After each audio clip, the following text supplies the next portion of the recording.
Image copyright Getty Images Image caption U.S. Commerce Secretary Wilbur Ross discusses tariffs at the White House in April. The U.S. is set to maintain tariffs on certain Canadian lumber imports after its Trade Commission found U.S. industry was materially harmed by the goods.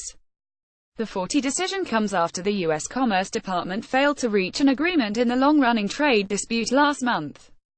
The tariffs affect Canadian softwood imports valued at almost $5.7 billion, c $7.3 billion, £4.2 billion in 2016. Canada has appealed to international panels in the dispute.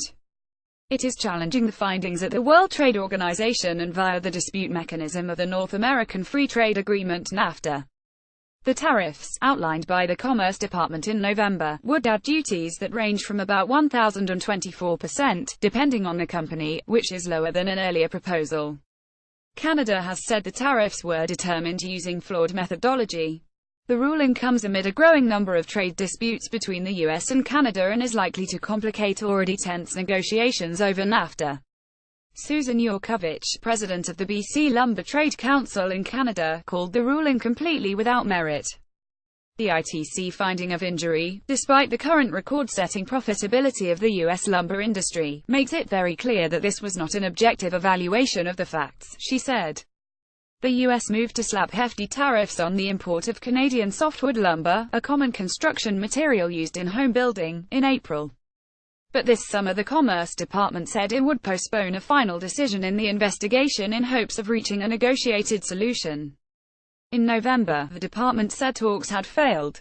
It said its investigation determined that Canadian softwood lumber was being unfairly subsidized and sold in the U.S. below cost and outlined the tariffs. The International Trade Commission ruling on whether U.S. producers had been harmed was the next step.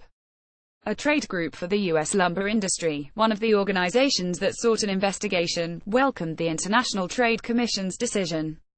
Now, with a level playing field, the U.S. lumber industry, and the 350,000 hard-working men and women who support it, can have the chance to compete fairly, said Jason Brochu, co-chair of the U.S. Lumber Coalition.